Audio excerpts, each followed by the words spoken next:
I'm under a bridge here, and if this bridge wasn't here, then all the vehicles above me would just come crashing down into the water and be destroyed.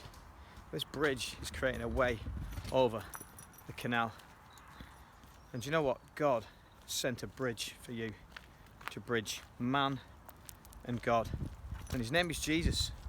Jesus came to be that way to the Father in heaven by stretching out his arms on the cross so that we can be forgiven. But you know what the religions of this world do? They say, we don't need your bridge. We're going to build our own bridge. We're going to get to heaven by our own deeds and our own works. And that's what man-made religion does. It purely looks at ways of trying to be good, trying to be charitable, trying to be right. But it's all based on pride. It's almost as if people can't accept that there's a free way of getting to heaven. It's like man's pride gets in the way and says, no, we can't have that. There's got to be something that we've got to do. We've got to do it ourselves. And it's the inclination of our hearts. It's that pride that says, no, I'm going to do it. And we get all these people invented all these different world religions, and some are just branches of Christianity, but cult versions of it that are not the truth.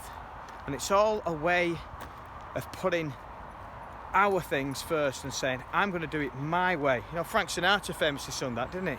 I did it my way. Well, he's passed away now, and he knows what the truth is. And he knew, he knows now that his way was not the way, because Jesus said, I am the way, the truth, and the life. And no one gets to the Father, no one crosses that bridge but through me. And you may say, why is there so many world religions? Why is there so many versions of Christianity, like Mormonism and Jehovah's Witnesses and all the other different cults? Well, it's because there's some value in it. People know that there is truth in Christianity, so they take that truth and then they distort it and they come up with counterfeit religions. That's why they take some elements of the truth, because of the value that's in it. Now, I remember Ron Dunn when he was working as during a week of missions, and his job was to be one of the money counters, collecting the collection and the donations each night.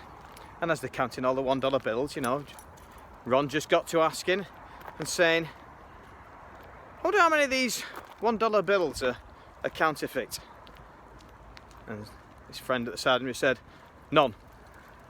He was like, come on, there's loads of bills we're counting here. One of these must be counterfeit. What's the chances? He said, not a one. And Ron asked him again, he said, well, how can you be so sure?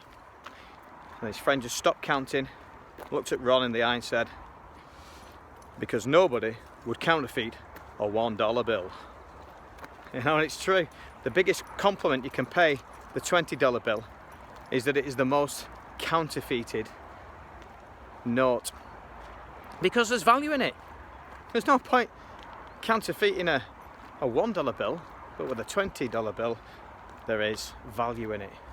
And that's the thing about Christianity. This is why you've got to be so careful. This is why there's so many different sects and cults of Christianity, because there's value in it, there's truth in it, there's truth in Jesus.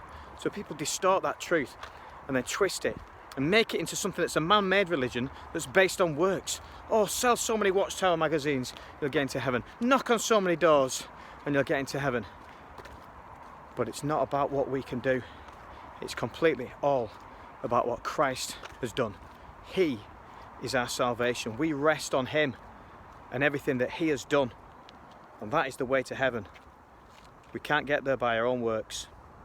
Yeah, we will work, but the reason why we'll work is because we'll work from a glad heart that recognises that it's all been paid for, and it's all thanks to him, what he did on the cross. And that's why we work. That's why we live for him. Not for anything that we can get out of it, but just out of sheer gratitude to what the Lord Jesus has done for us.